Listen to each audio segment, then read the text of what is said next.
Tuhan ini yang kelihatannya udah mulai banyak yang sepuh ya. Bapak-bapak, ibu-ibu yang hadir pada malam ini, mudah-mudahan semuanya dalam lindungan Allah Subhanahu wa taala. Nabi Muhammad adalah nabi yang memiliki pribadi yang sangat kuat. Salah satu cara terbaik yang diajarkan Nabi Muhammad untuk menjadi pribadi yang kuat, kita harus banyak bersyukur kepada Allah. Berbicara tentang syukur, kata Ibnu Faris dalam Maqais al-Lughah, itu diambil dari unta yang makannya sedikit tapi gemuk, makanya disebut bersyukur. Jadi kalau ada ibu yang makannya dikit, gemuk, syukur. Gemuk, makannya banyak, gemuk, wajar ya. Tapi kalau makannya banyak, kurus, banyak pikiran. Nah itu bedanya ya.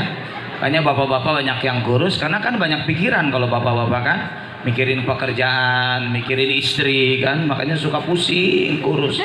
Ibu yang kurus itu biasanya banyak pikiran, atau mungkin banyak dimarahin sama suaminya ya. Makanya yang kurus-kurus saya curiga itu suka dimarahin sama suami. Kalau yang gemuk, nah itu yang suka marahin suami. Itu bedanya ya, itu bedanya. Hujatul Islam Imam Al-Ghazali pernah menjelaskan bahwa kesempurnaan syukur itu dipengaruhi oleh 3 hal. Pertama, ilmu. Maksudnya orang bersyukur itu mengetahui bahwa nikmatnya itu berasal dari Allah. Yang kedua, hal keadaan. Maksudnya orang bersyukur itu keadaannya selalu senang, gembira, bahagia. Maka bahagia itu bukan dicari, bahagia itu diciptakan. Kalau orang itu suka bersyukur, dipastikan jiwanya akan bahagia. Karena kalau ada orang suka mengeluh, Pak, tandanya dia belum bersyukur. Nih Serang, Cilegon masih panas ya. Kalau Pandeglang, Rangkas udah musim hujan. Nggak usah ngeluh. Sebab ada doa yang tabrakan di langit, Pak. Bu, musim hujan begini, mungkin kita berdoa ya. Ada yang istisqa segala kan. Ya Allah turunkan hujan, ya Allah panas banget. Tapi kan tukang es nggak begitu berdoanya. Allah berikan aku rezeki ya Allah, jangan hujan dulu ya Allah. Yang lagi ngebangun pabrik, ngebangun rumah, ngedoanya jangan hujan dulu ya Allah. Karena doanya naik ke langit, nanti nunggu kebijakan Allah aja. Mau hujan atau enggak itu mah urusannya dengan Allah. Jadi doanya Pak Belit di langit tuh ya. Jadi kuat doa aja mana yang dikabulkan oleh Allah. Makanya nanti kalau berdoa itu Pak yang bagus seragam, namanya doa bersayap. Contoh ya, Bapak anaknya kelas 12 mau kuliah, yang bagus itu tanya dulu. Mau kemana kuliahnya? Jakarta aja ya, mau ke UI. Kalau anak ke UI, doanya ke UI. Ibu ke UI, bapak ke UI. Minta doa orang lain ke UI. Kalau doa bersayap, itu punya peluang dikabulkan. Boleh mah doanya aja bingung coba. Kata anaknya, ayah aku pengen ke UI. Kata mamahnya, jangan, mending ke Untirta aja yang deket. Udah ikut tes lah. Anaknya pengen ke UI, emaknya pengen ke Untirta. Bingung malaikat, dua-duanya nggak dikabulkan kan? Hanya dua-duanya nggak diterima. Daeta doanya kan Pak Belit di langit. Makanya yang bagus itu ada keseragaman ketika kita berdoa. Makanya kalau dikasih musim panas ngeluh, oh berarti dia nggak bersyukur. Kasih musim hujan ngeluh, berarti satu tanda dia tidak bersyukur. Bapak punya isi cantik ngeluh, berarti Bapak tidak bersyukur ya kan? Ada yang ditanya, gimana Pak? Capek ngasih modalnya, capek. Nah, jadi ada bapak-bapak tuh dikasih isi cantik tuh ngeluh. Istri minimalis ngeluh juga kan, takut turun sama anak. Ya Allah ya. Jadi kita tuh selalu ngeluh. Ibu bertetangga tuh selalu aja ngeluh. Ih saya mah ya punya tetangga tuh kepo. Yang namanya tetangga mah ada aja yang kepo. Yang sombong ada, yang pelit ada, ya kan? Yang ramah ada, itu macam-macam. Ibu mau pindah ke komplek manapun pasti ada orang tipe begitu. Sok aja ibu, ya Allah ya di komplek mah kepo amat sih tetangga. Pindah ibu ke komplek lain, sama ada juga. Balik lagi ke sini, malu ya. Ternyata udah pindah balik lagi, udah biasa. Nggak di mana-mana sama Pak. Ada karakter orang pasti berbeda. Ya makanya kalau ada orang yang hidup selalu ngeluh, tandanya dia tidak bersyukur. Tapi kalau Bapak bersyukur mah pasti orangnya bahagia, senang, gembira. So Pak, ya kita ngumpul begini kan alhamdulillah ya bisa bahagia. Bahagia tadi makanya disuguhin langsung minum kan. Berarti kan bahagia banget. Kalau badan capek makan jadi nikmat. Kalau pikiran capek makan gak nikmat. Makanya kalau badan capek tidurnya gampang. Kalau pikiran capek nggak bisa tidur. Jadi kalau selagi ceramah ada yang tidur, dialah capek badannya. Makanya merem melek aja di pengajian. Udah biarin aja lah. Gimana bapaknya capek pulang kerja, mana malam Jumat kan, besok masih kerja langsung pengajian. Ibu Apalagi ibu mah dari mulai terbit matahari sampai terbenam mata suami melek aja kan. Makanya banyak yang capek. Wajar duduk aja ngelonjor, orang pegel kan masalahnya kan. Jangan dikira istri nggak capek, Pak. Capek istri itu. Jangan dianggap mama mah enak di rumah, kata siapa? Justru pegel gak ada ujungnya ya Bu ya. Oh ibu mah healing aja mikirin cucian coba. Healing mikirin cucian coba. Ayah ini pulang sore, waduh mama besok kudu nyuci, belum lagi ngegosok, ongko piknik mikirin ibu menjemuran, mesti dipikirin lagi piknik mah. Ini mah healing dia mikirin cucian, ya Allah ya Bu. Itu mah gak ada ujungnya Bu, pekerjaan gak ada ujungnya itu mah. Makanya kalau ada orang tuh suka mengeluh, Pak, tandanya dia tidak bersyukur. Orang bersyukur pada selalu bahagia, selalu gembira ya, bisa menikmati hidup. Yang ketiga, syukur itu ditentukan oleh amal. Maksudnya apa? Orang bersyukur itu akan menggunakan nikmatnya untuk melakukan amal soleh. Makanya kata Ibnu Qayyim al-Jauziyah, setiap orang maksiat itu kufur kepada Allah. Kenapa? Tidak ada orang maksiat tidak menggunakan nikmat Allah. Setiap kemaksiatan itu melibatkan nikmat Allah. Coba kalau kita ngomongin orang, kan ada nikmat Allah, kita bisa ngomong. Terus kita ngomongin orang, berarti menyalahgunakan nikmat bicara. Ada orang datang ke diskotik, itu kan menyalahgunakan nikmat Allah. Dia punya kaki, dia punya mobil, dia punya duit, kemudian dia maksiat, berarti menyalahgunakan nikmat Allah. Maka tidak ada maksiat tanpa menggunakan nikmat Allah. Itulah sebabnya orang yang maksiat disebut orang yang kufur kepada Allah. Maka kalau ibu bapak rajin bersyukur, selalu berpikir amal kebaikan apa yang bisa kita lakukan ketika saya banyak mendapatkan nikmat dari Allah. Maka itu Pak, 3 hal yang mengantarkan orang sempurna nanti bersyukur kepada Allah. Ada namanya ilmu, ada namanya keadaan, ada namanya amal. Yang harus kita ingat Bapak Ibu, syukur itu akan melahirkan 5 kekuatan. Makanya kan ingin kuat, pribadi kuat, kudu bersyukur. Karena syukur akan melahirkan 5 kekuatan. Pertama Pak, kekuatan iman. Orang bersyukur kan meyakini wa ma bikum min nikmatin faminallah. Apa saja nikmat yang ada dalam dirimu semuanya berasal dari Allah. Kalau banyak nikmat, oh berarti Allah masih sayang sama kita. Harusnya kita makin yakin kepada Allah. Artinya nikmat itu tidak mungkin tertukar. Yakin Pak? Karena manusia mah sebelum dilahirkan kan sudah diukur rezekinya oleh Allah. Tenang aja. Dan manusia mah tidak mungkin meninggal sebelum rezekinya disempurnakan. Makanya kalau kita dapat nikmat, yakin itu dari Allah. Oleh karena itu orang yang syukur mah nggak mungkin sombong. Ini maaf ya, Pak, Bapak sehat begini, bukan karena olahraga, itu dari Allah. Ada kan orang olahraga sakit? Ada. Bukan tidak boleh olahraga ya. Olahraga mah ikhtiar menjemput sehat. Tapi yang ngasih sehat mah Allah. Ada orang, Bapak, kayaknya sepedahan, gerak biar sehat. Dia kena serangan jantung. Orang kecapean kan, ingin naik sepeda 40 kilo buat bikin status, hari ini goes 40 km. Padahal udah ngap-ngapan itu sebenarnya mah. Kita ngejar target 40 kilo kan, sampai kecapean, ngagoler kan, serangan jantung. Ada Bu yang meninggal, sampai heran, ya Allah, pagi masih sepedaan, malam meninggal, kecapean. Biasa aja. Yang heran itu pagi meninggal, malam sepedahan. Nah itu baru heran, ya. Nah, itulah sebabnya. Kalau ada orang yang main sepeda, ya itu mah ikhtiar saja. Tapi kudu yakin loh, yang ngasih sehat mah Allah. Sok pola makan Mbak. Sekarang kan ada tuh dokter yang viral banget ya. Nggak boleh minum 1 jam menjelang tidur coba. Karena ginjal itu capek nanti. Kalau kita pagi minum 2 gelas, 3 gelas bagus. Tapi jangan minum 1 jam menjelang tidur. Karena hari aus mah hese. Bisa ditahan-tahan kan? So ginum bae barang panas mengkenen magati kan? Terus ginum bae lah premen Allah bae. Terus mau ngukur-ngukur waktu gitu. Udah 1 jam menjelang tidur nggak boleh minum. Lah akhirnya mah minum bae lah. Segimana Allah aja lah. Kenapa? Dia yang ngasih sehat mah Allah. Saya PRW ceramah di Pasauran tuh Bu, masjid pinggir jalan, Maulid kemarin tuh. Terus saya lihat paling lengkap, saya di sono dikasih. Orang udah dikasihnya juga pete, coba. Ustaz dia aya peteuy. Kan orang Sunda di situ mah. Ibunya, dia peteuy cenah ti kebon. Lain apa cenah Pak Ustaz canda. Itu bawa aja. Bawa Bu, namanya pete dibawa aja kan. Kan di dia mata emping sebab loba tangkil. Nah, jadi seremping di dia mah candak udah 2 udah pete emping tak aya kadu tilu menang di kebon duren, bawa aja bawa. Kan di hati saya mah ya Allah, ini udah pete, udah emping duren, katanya saya satu lagi ikan asin peda sekalian ya, satu lagi tuh biar lengkap udah kan. Saya bilang ya udah saya bawa aja. Kan kita nggak mungkin mikir, ini mah penyakitan, nggak boleh. Namanya dikasih kita bawa aja. Kenapa? Itu kan ikhtiar kita ya Pak. Yang penting mah tidak boleh berlebih-lebihan. Tapi urusan sehat mah ada itu mah melibatkan takdir Allah. Sampai ada Pak di Bandung itu ya, orang punya restoran 13, dikasih Pak kencing manis, makan cuma 3 sendok, dicocol kecap. Ngapain coba restoran 13 tapi makan enak nggak boleh? Mending ibu nggak punya restoran, alhamdulillah. Pokoknya masa bulan sekali memulai dari Simpang terus ke Anyer ke Labuan muter. Pokoknya setiap rumah makan tuh pasti mampir. Buat dipoto kan? Buat dipoto sebenarnya mah.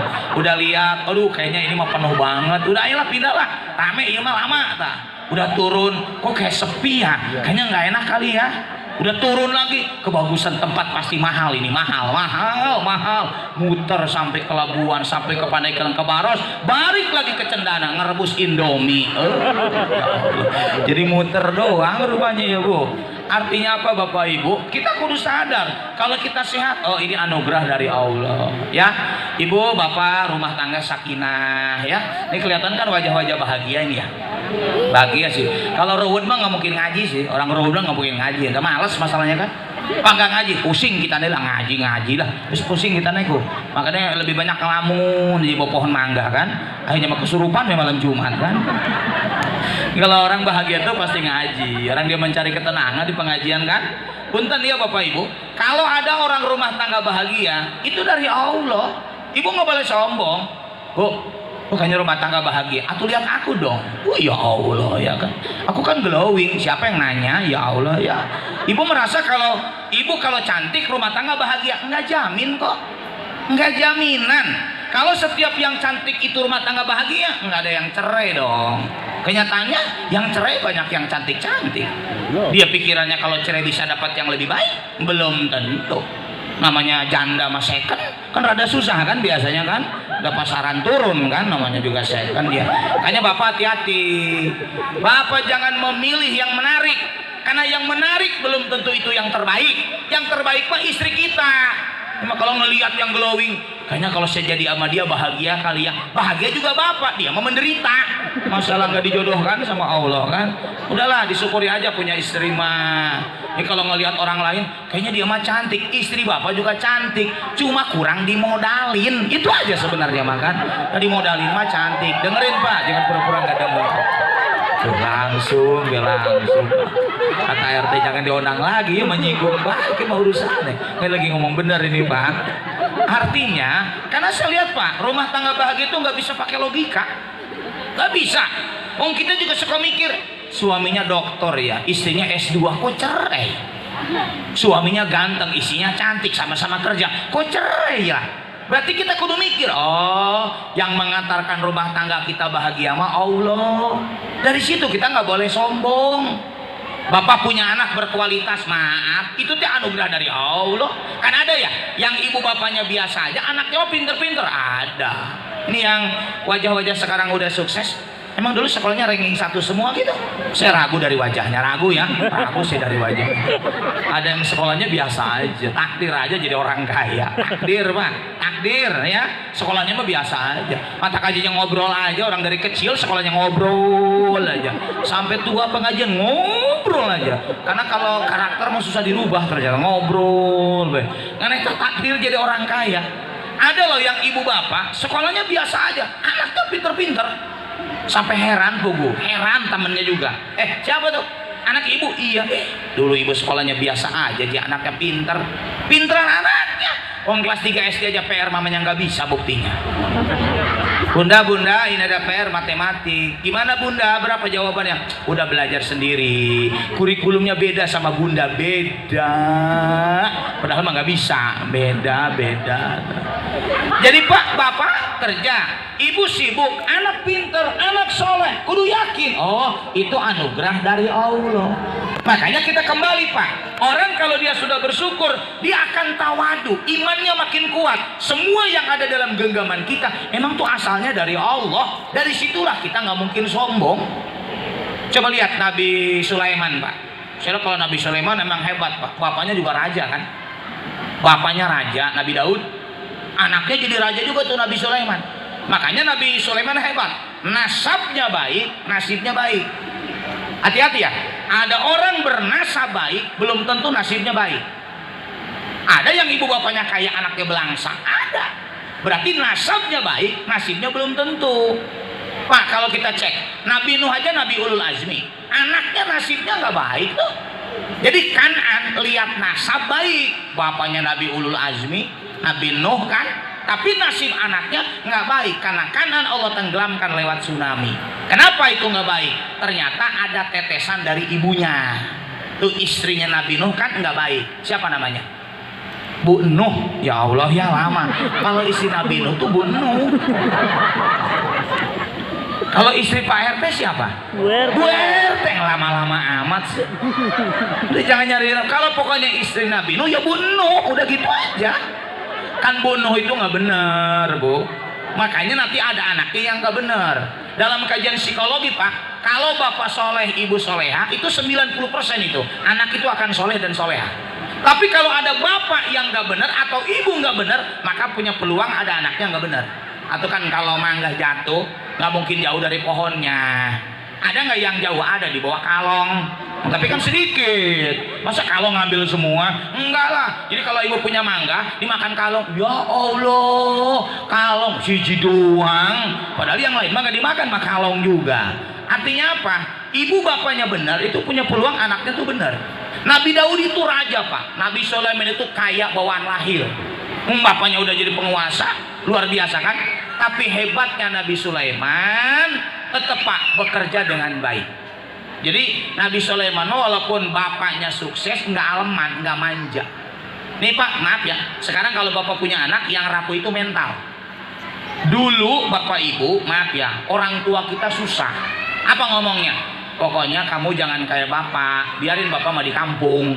Kamu mah kudu kuliah, biar hidupnya lebih hebat dari bapak. Ini kan yang di sini emang orang-orang Cilegon gitu. Bukan dari wajahnya kelihatan, wajah orang kampung. Ya kan kelihatan banget, kelihatan banget. Walaupun udah kaya kelihatan sih, kelihatan ya. Kalau dari kampung tuh kelihatan banget, kelihatan ya. Cuma kan sukses, sukses kan? Artinya orang tuanya biasa, anaknya sukses. Cuma kadang kita lupa, begitu kita sukses, kita memanja ke anak. Makanya ada anaknya tidak sesukses orang tuanya. Kenapa? Gagal Pak melatih anak mental yang kuat. Kita kan kebanyakan dimanja anak sekarang mah. Oh pada males. Kenapa? Dan orang tua terlalu ngikutin keinginan anak. Punten ya. Tapi kalau Nabi Sulaiman mah kagak. Nabi Daudnya sukses, tapi Nabi Sulaimannya diajarkan bagaimana hidupnya mandiri. Makanya wajar Nabi Sulaiman juga kemudian sukses. Punten ya. Karena saya lihat banyak Pak yang ketika ibu bapaknya sukses, anaknya malah sukses. Coba bapak cek ya, ketika Nabi Sulaiman ingin memindahkan singgasana Ratu Balqis, dia kan musyawarah tuh waktu itu. Nih makanya nih Pak RT kan kudu musyawarah kalau kita ada kegiatan ya, musyawarah nih kayak begini. Mau ngaji mah Bu, malam apapun juga nggak mungkin hadir semua. Udah jangan diganti-ganti, tetap Pak ada yang nggak hadir dan tetap ada yang protes. RT ngaji malam Jumat ya, ngaji malam Jumat pengajian. Orang Jumat masih kerja, coba sih malam Sabtu, rubah malam Sabtu. Healing malam Sabtu mah jalan-jalan. Pengajian, gak ada kerjaan RT mah ngaji sih malam Sabtu. Malam Sabtu, malam Minggu pada pergi. Pindah ke malam Senin, orang pegel habis jalan je. Besok kerja ngaji lagi malam Senin. Pokoknya Pak ngaji mah pindah kapanpun ada aja yang protes. Gak usah nungguin hadir semua, gak bakalan. Orang punya kesibukan yang berbeda, ya Bu ya. Makanya kalau udah musyawarah, kapan ngajinya? Malam Jumat. Ya udah musyawarah, hasil ya terima. Ini mah rapat nggak hadir. Kalau udah kesepakatan protes kan senep tuh orang yang begitu ya. Protes. Senep. Kayak ngebangun masjid tuh. yang banyak ngomong banyak atur, nyumbang mah enggak. Ya Allah kan. Yang jarang ngomong itu duitnya datang langsung. Ini mau ngomong, kudu begini, jangan begini. Ari ngomong gede, ari nyumbang paling kecil. Ya Allah ya. Emang kadang-kadang begitu, kadang-kadang ya. Nah itulah sebabnya. Jadi ketika Nabi Sulaiman bisa memindahkan singgasana Ratu Balqis, kan dia tidak mengatakan, oh ini karena kekuasaanku, ini karena kehebatanku. Enggak, dia mengatakan qala hada min fadli rabbi. Oh ini anugerah dari Tuhanku. Kenapa Nabi Sulaiman ngomong begitu? Untuk mengajarkan kalau kita banyak nikmat itu harus tawadu, nggak boleh kita sombong. Kan berbeda dengan Korun. Korun itu pak tadinya rajin ibadah, cuma belangsa, dia miskin, datang ke Nabi Musa, engkau menabi, coba berdoa supaya saya jadi orang kaya. Didoain sama Nabi Musa, didengar sama Allah, dikabulkan. Korun jadi orang kaya. Jadi kalau bapak baca riwayat, Korun itu kaya berkat doanya Nabi Musa. Sama nanti dengan Anas bin Malik pak.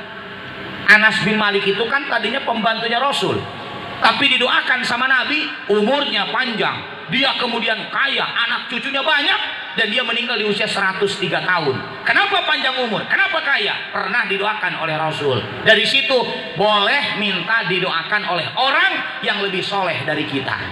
Punten ya. Makanya kalau Korun mah begitu dia kaya ditanya, Korun dari mana kamu mendapatkan harta? Oh karena saya punya ilmu.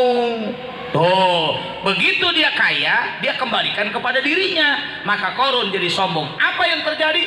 Korun kemudian Allah binasakan, Allah amblaskan dengan hartanya ke dalam bumi. Maka kita kembali ya Pak, kalau ada Bapak Ibu makin banyak nikmatnya, makin tawadu, berarti satu tanda orang itu iman kuat. Tapi kalau ada orang makin banyak nikmat, makin sombong, berarti satu tanda orang itu imannya lemah. Dan di sini mah kayaknya nggak ada yang sombong ya, nggak ada yang sombong di sini mah kelihatan ya. Kalau sombong mah nggak mungkin datang sih, nggak mungkin ya. Justru yang kesini mah tawadu, RW tawadu, RT tawadu, DKM tawadu. DKM jadi pembawa acara, kan rada jarang itu. Tawadu banget ya kan. Udah mau ajaran, Bu RT-nya nggak bisa, anak yang ngintil aja. Ya udah DKM aja ya. Udah kalem aja. Jadi di sini mah tawadu luar biasa. Oh berarti satu tanda inilah wajah yang bersyukur kepada Allah. Baik. Yang kedua Pak, syukur itu akan melahirkan kekuatan amal soleh. Makanya orang yang bersyukur mah akan kuat amal solehnya. Contoh, Nabi kan mengajarkan syukur itu dengan memperbanyak sholat. Bukan hanya wajib Bu, tapi sholat sunnah. Makanya Nabi mah tiap malam tahajud. Dan tahajud itu wajib bagi Rasul Pak, sunnah bagi kita. Ketika ditanya sama istrinya, ya Rasulullah kenapa tiap malam tahajud? Apa jawabannya? Aku ingin menjadi hamba yang pandai bersyukur. Hanya saya lihat di sini mah udah kelihatan sih rajin tahajudnya ya. Alhamdulillah. Makanya jam segini ngantuk aja bawaannya kan. Karena kan persiapan tahajud. Malam Jumat itu kan doanya mustajab. Luar biasa ya. Enggak saya mah kalem. Saya udah bilang tadi ceramah mah nggak usah lama-lama. Nu penting mah ngumpul warganya. Bapak mau nyari ilmu lihat aja Google gampang, YouTube juga banyak. Nih begini mah penting ngumpulnya. Ya Bu ya. Makanya saya mah ceramah nggak mau berat-berat materinya. Pada KM nggak mau saya sama Pak RW, Pak RT enggak. Kenapa? Ini yang dihadapin bukan pelajar. Kalau dulu kami di pesantren ngaji kitab tuh susah Pak. Nggak ngerti tuh. Nanya lagi ke ustadz senior, kiai yang orang ngerti ya. Nggak kenapa kok. Terus kita langsung ngumpul lagi, nanya lagi ke ustadz, dibaca lagi kitabnya, nyoret lagi dulu. Nah kalau lagi pengajian begini emang nggak bisa Pak ngasih yang berat-berat. Nanti kalau Bapak nggak ngerti mau nanya kemana? Jadi kan puyeng ya. Nah, makanya ada yang suka nanya, Ustaz kenapa ceramahnya materinya ringan? Kan ini jemaahnya nih, nih jemaahnya nih, ya kan? Jangan begitu pulang TPR3, pusing. Kenapa sih mah? Ustaz yang ngomong apa sih? Orang ngerti kita, mau orang ngerti pun malam kita mendasku Ustaz ngomong apa sih? Nah makanya saya mah yang ringan-ringan aja ya. Bapak juga makan yang ringan kan? Kalau pagi-pagi bubur ayam, lontong sayur, kelihatan sih, kelihatan. Sekali makan daging lama munyahnya, orang ompong masalahnya kan. Makanya yang gampang-gampang aja ya. Nah, udah kita lanjutin ya. Makanya Bapak Ibu kalau ada orang yang sholat itu tandanya dia bersyukur. Nih maaf ya kalau saya ngomong, Bu, punya anak itu seganteng apapun, sekaya apapun, sepinter apapun, kalau anak itu tidak pernah sholat, anak itu tidak bersyukur kepada Allah. Kenapa? Nabi mengajarkan syukur harian namanya. Apa? Sholat Pak. Wajib udah pasti, yang sunnah melaksanakan. Jadi ibu jangan bangga, oh anak IPK-nya 3,9 tapi nggak pernah sholat, gagal kita punya anak. Kenapa? Yang pertama dihisab di akhirat bukan sodako, bukan puasa, sholat. Makanya kalau ada ibu bapak, alhamdulillah anak udah rajin sholat, oh berarti anak sudah bersyukur kepada Allah. Rasul mengajarkan syukur itu dengan puasa. Maaf ya, kalau beda pendapat boleh-boleh aja sih sama saya. Bu, Rasul itu kan lahir di hari Senin, makanya beliau puasa juga di hari Senin. Ada yang nanya, Ustadz saya melahirnya Rebo, boleh nggak saya puasa di hari Rebo? Boleh. Dapat pahala? Nggak tahu. Kan itu Pak, jangan bilang haram, jangan ngomong bid'ah. Kita kan suka begini, sesuatu yang tidak dicontohkan Nabi, bid'ah, dolalah, neraka. Nabi juga nggak pernah mengharamkan puasa hari Rebo. Nabi itu mengharamkan cuma 5 hari, Idul Fitri, Idul Adha, hari Tasyrik, ya kan? 11, 12, 13, ditambah Idul Fitri, Idul Adha, 5 doang yang haram mah. Yang lain mah ada yang mubah, ada yang makruh, ada yang sunnah, ada yang wajib. Jadi kalau ditanya, Ustadz saya lahir Rebo, mau puasa Rebo, boleh? Boleh. Kalau dapat pahala saya nggak tahu, karena itu tidak dicontohkan puasa di hari Rebo, kecuali jatuhnya di pertengahan bulan. Ya, kita mau kebanyakan kan kalau nggak ada dari nabinya langsung bid'ah dolalah. Jangan gitu sih. Sekarang saya tanya, Rasul Bu hajinya berapa kali? 1 kali kan? Haji yang kedua hukumnya apa? Nggak ada Rasul menjelaskan haji yang kedua wajib, nggak ada. Rasul tidak mengatakan haram, tidak. Muncullah ijtihad ulama. Oh, ada yang mengatakan haji yang kedua sunnah, ada yang mengatakan mubah. Boleh-boleh aja kok. Jangan langsung menyalahkan orang lain. Cuma ulama lebih sepakat haji wajibnya 1 kali, yang kedua hukumnya adalah sunnah. Ya, nah, makanya kita kembali ya Bu. Makanya kalau ada orang yang rajin puasa, berarti dia sedang bersyukur kepada Allah. Ya, Rasul mengajarkan Pak syukur itu dengan sedekah. Ini kayak begini nih. Ngajian ada kue, ini kan syukur namanya. Tadi saya tanya, lagi ceramah bagiin kue enggak? Nanti beres ceramah kan dibagiin juga ya.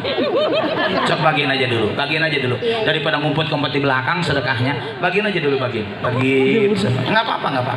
Ke depan. Udah ada semua. Bagiin aja dulu. Masih ada Pak tuh.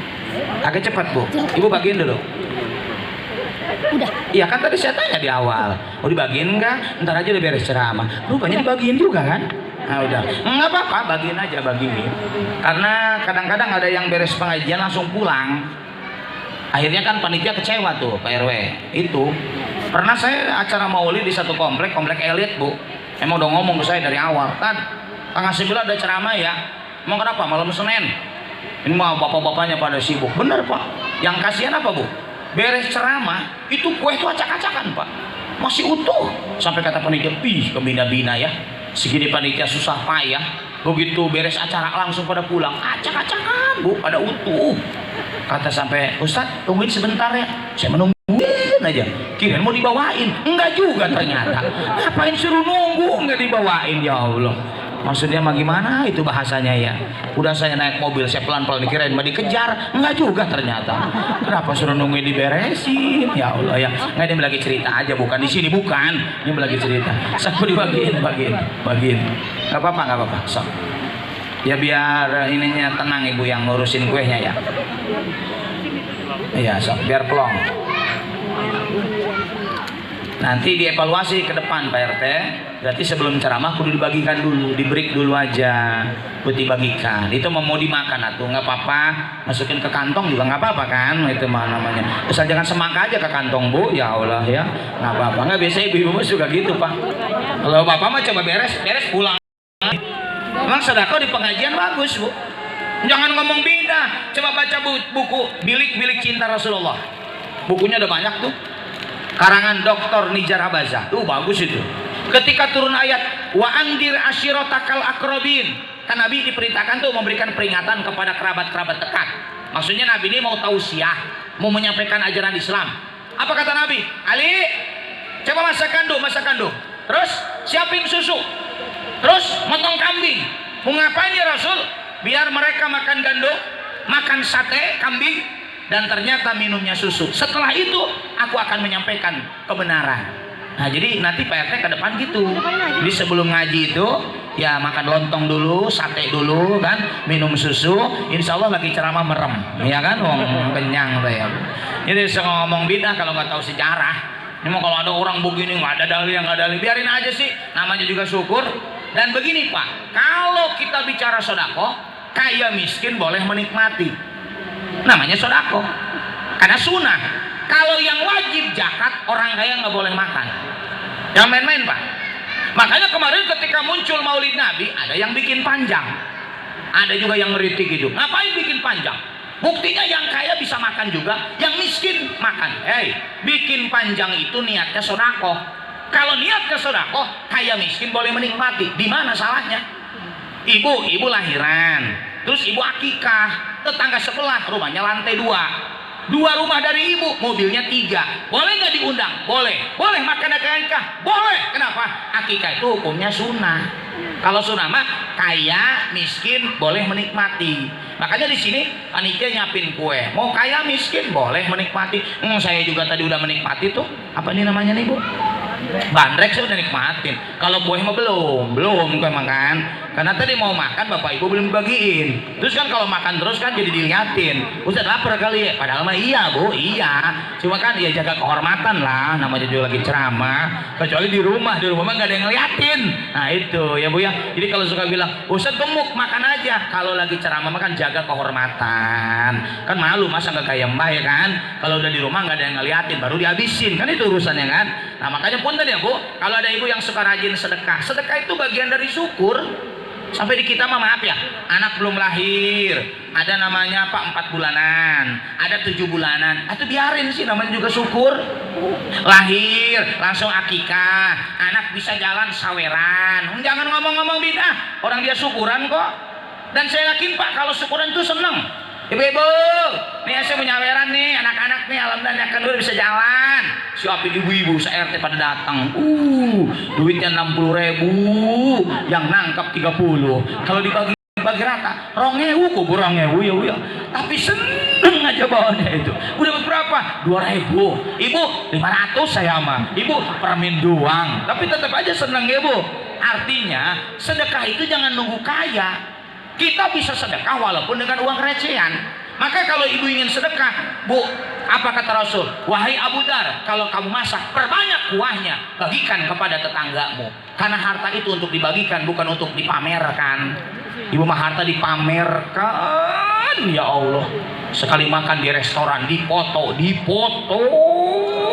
Langsung pakai dalil, Pabi ayyi ala rabbikuma tukadziban. Yang satu bikin lagi, wa amma bi ni'mati rabbika fahaddits. Ya Allah. Itu kan restoran, Pak, lain. Jadi makannya sehari, ngiritnya nanti 6 hari ya kan. Dan alhamdulillah ikan selar, toge, tahu. Lain lagi kan statusnya. Bahagia itu sederhana. Allah, dasarnya duitnya habis, sederhana. Makanya Bapak Ibu, sedekah itu bagian dari syukur. Ya, termasuk Bapak Ibu, alhamdulillah nih saya dikasih sehat kaki bisa jalan. Ya Bu, mata kita masih kuat. Ada pengajian nih bulanan nih, ET punya program. Saya mau datang ke sini. Makanya ngaji ini bagian dari syukur, Pak. Bahkan saya lihat begini, yang bagus Pak kalau Bapak sholat jangan merasa kewajiban, itu jadi beban. Makanya ada bahasa menggugurkan kewajiban. Yang bagus mah, saya sholat ini dalam rangka bersyukur kepada Allah. Kenapa hadir pengajian di lapangan? Bapak sebenarnya lebih pintar dari saya, belajar dari buku juga bisa. Oh, saya bersyukur karena bisa punya tetangga yang baik. Bagaimana caranya? Atau tiap hari kita nggak bisa ketemu ya Pak? Ada pengajian sebulan sekali kita datang di lapangan. Maka ngaji ini bagian cara kita bersyukur kepada Allah. Maka kita kembali, semakin orang bersyukur, semakin kuat amal solehnya. Yang ketiga, syukur itu melahirkan kekuatan mental. Ini sampai jam berapa nih Pak RT? Masih lama. 5 menit lagi ya, nggak usah lama-lama Bu, ya Allah. Pokoknya saya kasih tahu tidak akan lewat dari 9:30, enggak ya? Karena Nabi tidur di sepertiga malam yang pertama, 9:30 beres, ngegayem, ibu jam 10 pulang, ya kan? Soalnya saya lebih jauh lagi pulangnya. Nah, kalau ustadz lama mah nggak suka dipanggil lagi masalahnya, enggak pasti, kapok orang jemaah juga kan? Siapa ustadznya Pak RT? Ustadz Miron, aduh lama dia lama. Itu biasanya orang pada kapok. Apalagi bapak-bapak, bapak mah Orang khotbah Jumat aja sekarang di mimbar ada tulisan kan, maksimal 15 menit. Ya Allah. Ada bahasa khotib yang lama itu menunjukkan kebodohannya. Karena kalau dia pinter, dia sebentar tapi materinya sampai kepada jemaah sholat Jumat ya. Nah kita kembali. Enggak, itu mobil mau lewat kayaknya kalangin motor gitu. Bisa. Baik. Yang ketiga ya, syukur itu melahirkan kekuatan mental. Bapak Ibu, kalau orang bersyukur kan bilang begini, alhamdulillah, segala puji hanya milik Allah. Kalau Allah maha terpuji, apapun yang datang dari Allah itu pasti baik. Berarti kita bahagia Pak. Kalau kita sudah bahagia, kita tidak akan dengki dengan kelebihan orang lain. Kalau itu yang terjadi, mental kita kuat. Sekarang ini Pak, ada orang itu tidak mau, tidak kuat bersaing secara sehat, lalu muncul dengki, berarti mentalnya kurang bagus. Tapi kalau orang bersyukur mah, alhamdulillah ya Allah, banyak anugerah yang Allah titipkan dalam hidupku. Ibu bersyukur, ibu bahagia. Orang bahagia nggak dengki dengan kelebihan orang lain. Karena saya dengan bapak-bapak semua ini kan kelebihannya beda-beda. Ya Bu ya, ada yang dilebihkan harta, ada. Dilebihkan ilmu ada, dilebihkan jabatan ada, dilebihkan berat badan ada kan? Itu juga kelebihan. Yang gemuk itu kan bersyukur, berarti makannya gampang. Yang gemuk makan jarang makanan kebuang, luar biasa kan? Makanya saya lihat Pak, orang kalau bersyukur dia bahagia, nggak mungkin dengki dengan kelebihan orang lain. Kalau itu yang terjadi, berarti mental kita bagus. Pak, orang bersyukur itu yakin nikmat akan ditambah. Kan Allah yang janji, la in syakartum la azidanakum. Kalau bersyukur nikmat ditambah. Kalau Bapak nikmat itu ditambah, nanti pikirannya optimis. 70% kesuksesan kalau orang pikirannya optimis. Maka orang yang optimis, insya Allah mentalnya kuat. Bapak nggak mungkin anak sukses Pak kalau mental anak tuh nggak bagus.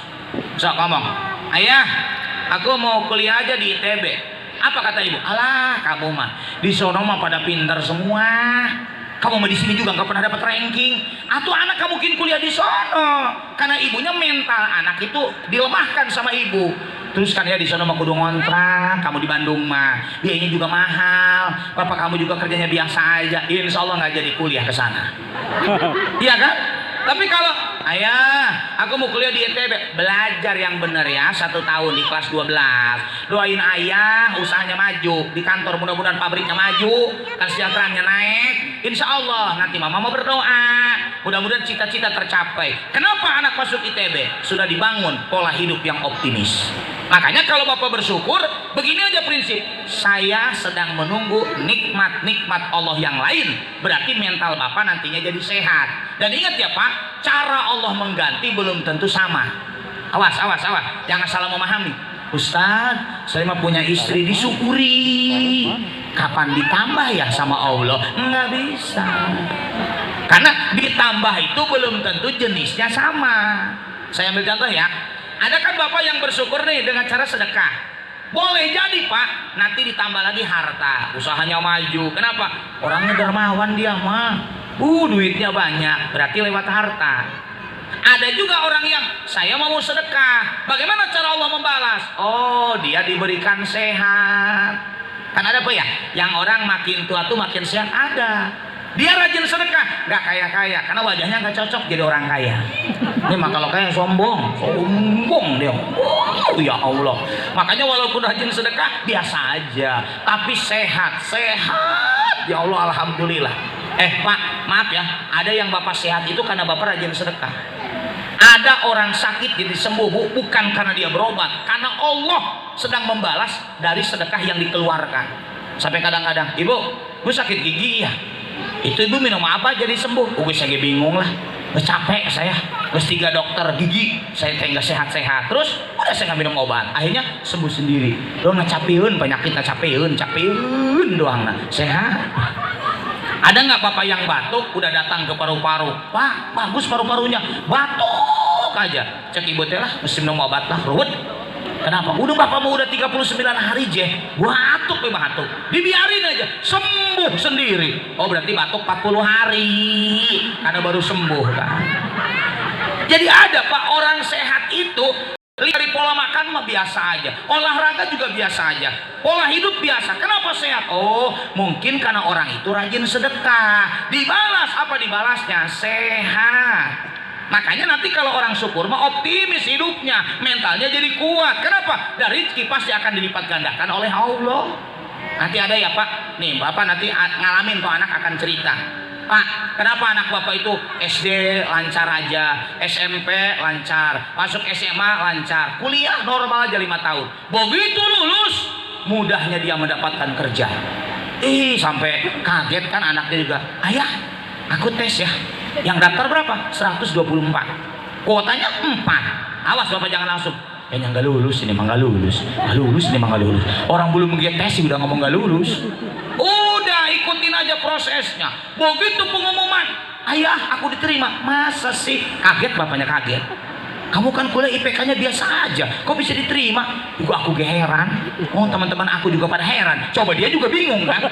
Yang pinter gak diterima, aku diterima. Langsung mamahnya jadi pahlawan. Mamah rajin sedekah. Mamah.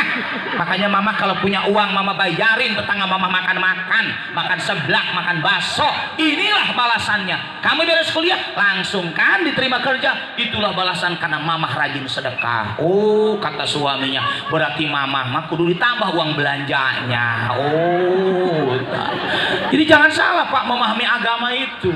Jadi kalau kita ini udah rajin syukur, kita kudu yakin akan ditambah. Kalau ditambah nanti hidup semangat. Maka orang yang syukur mentalnya insya Allah kuat. Ya, yang keempat Pak, berpacu dengan waktu. Syukur itu akan melahirkan kekuatan ilmu. Sob, jangan jauh-jauh. Bapak ini mau syukur lewat sholat. Bagaimana caranya? Ya kudu belajar bagaimana sholat itu berkualitas. Kan sholat mah nggak boleh pakai nafsu Pak, harus pakai logika. Kan dulu ada kan orang yang cerita ke Rasul, ya Rasul, saya mah nanti malam mau sholat aja semalaman, saya mah nggak mau tidur. Nah itu pakai nafsu Pak ibadahnya.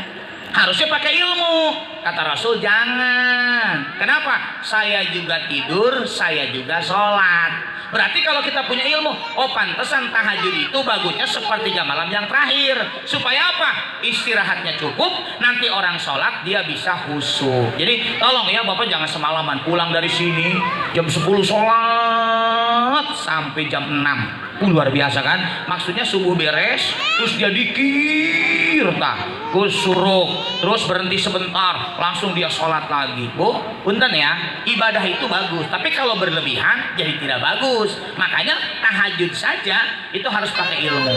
Kita witir aja ya, rata-rata 11 lah maksimal witir ya. Kalau tahajud mah 40 boleh, 20 boleh. Tapi ada nggak yang pernah tahajud 40? Saya ragu sih dari wajahnya ya, ragu lah. Boro-boro tahajud 40, tarawih 20 balik dapat 8, dapat 8 balik. 8 balik ditanya, Pak kok balik? Nabi juga 8, so tahu Nabi dibawa beras sampai males. Salah. Jadi kalau tahajud 40 sih saya ragu ya. Makanya Bu, Ibu bagus kan? Oh, aku nih mau tahajud ya. Terus tapi aku harus tahu ilmunya. Oh, tahajud terbaik itu sepertiga malam yang terakhir. Berarti istirahat cukup, baru kemudian kita sholat. Jadi sholat itu akan berkualitas kalau kita tahu ilmunya. Bukan ada yang suka begini ya, maaf nih, kadang-kadang Pak RT ya, orang memahami agama itu kan tekstual.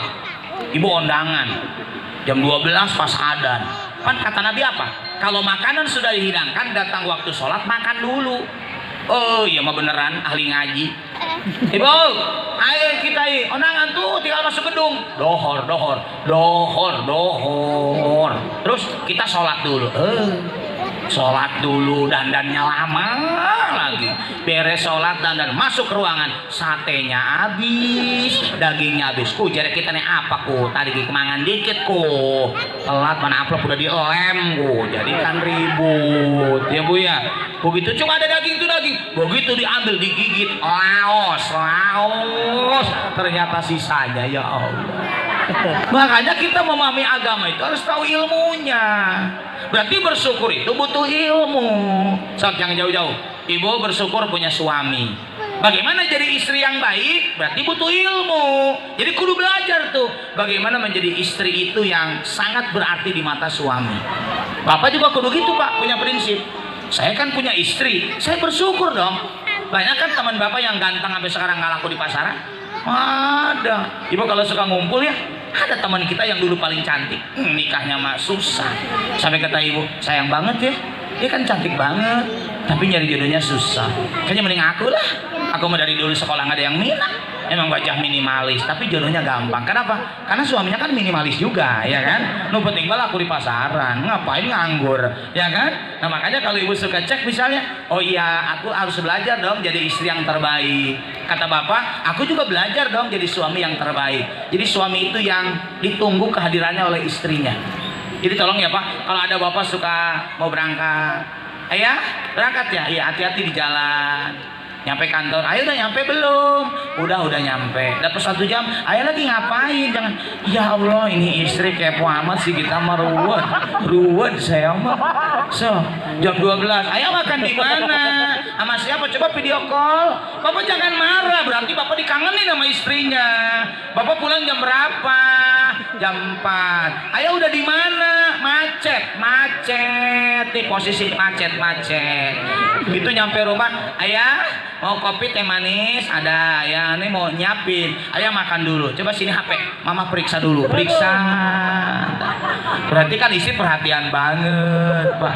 Ayah loh yang apa, suami pulang isi cuek aja, itu ada malah datang juga, ayah udah pulang begitu coba ngomongnya, kayaknya nggak dinantikan banget ya Allah ya gitu. Tumben sih biasa balik jam 5 jam 4 udah datang, coba kayaknya pusing istri kalau suaminya ada di rumah ya. Nah makanya Pak, belajar loh jadi suami itu yang dinanti oleh istri. Di sini saya lihat ibu-ibu kan nyaman kalau dengan bapak. Bapak itu kalau ke ibu tuh luar biasa, udah tahu ilmunya kan. Sampai hari Minggu aja, Yuma ke depan Yuma beli nasi uduk, gorengan, kita beli sarapan. Udah si ayah sendiri aja sih naik sepeda tuh. Enggak lah, kalau nggak sama mama mendingan gak berangkat. Emang kenapa? Duitnya di mama. Ya Allah, kalau uang sudah masuk kawasan istri kan ada susah Pak keluarnya itu kan. Nah, itu jadi luar biasa ibu ya. Jadi ada suami itu tidak bisa berangkat tanpa istri, itu luar biasa. Jangan kebalik loh Bu. Ada yang suami, izin ada ngumpul dengan teman-teman di Anyar, mama ngikut, meninggal jadi, udah mau ngomong bayin tadi sana belanja nggak gayem, ya Allah, udah gitu cemburuan lagi, ruwet meninggal nggak jadi. Makanya Pak, syukur itu melahirkan ilmu.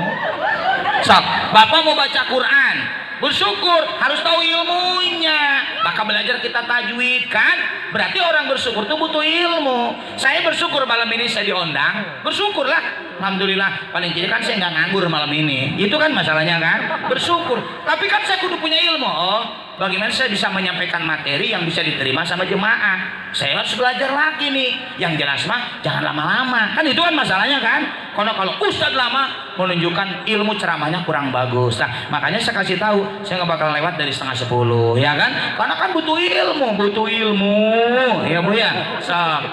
Punten Bu, ada ibu yang jarang ngobrol sama anak kan, yang butuh bukan lama pertemuannya tapi kualitas pertemuannya ya Bu ya. Ada yang ibunya ngomong nggak didengar sama anaknya, pusing. Dede, itu makanan di tas, ini jajannya, ini minumnya, hati-hati takut tumpah, jangan beli es ya, nanti kalau makan jangan dulu cuci tangan, berdoa, bagi teman-teman, pusing anaknya sampai iya kan. Ada orangnya, ada lagi duduk, ada orangnya, ada lagi duduk. Makanya pusing. Makanya Bu, banyak anak itu nggak bisa menangkap pesan ibunya, kecapean masalahnya dengernya. Ya Allah, apalagi anak laki-laki Bu. Anak laki-laki itu bahasanya harus singkat. Kalau perempuan baru dia terus Bu ya, mendayu-dayu ngomong. Anak laki-laki nggak suka. Udah sih mah diem ya Allah, cerewetnya ya Allah. Nah itu kalau anak laki-laki ya Bu. Makanya Pak, syukur melahirkan ilmu. Yang terakhir ya, syukur itu melahirkan hubungan sosial yang kuat. Jangan jauh-jauh Pak. Bapak Ibu masih punya orang tua, masih Pak, sampai kapanpun punya orang tua. Ada yang masih hidup, ada yang udah meninggal, itu aja bedanya. Kita nih bersyukur kan punya orang tua. Apa kata Allah? Aniskurli wali walidai, bersyukur kepadaku, berterima kasih kepada kedua orang tuamu. Cara bersyukur punya orang tua, jalin hubungan yang baik dengan orang tua kita.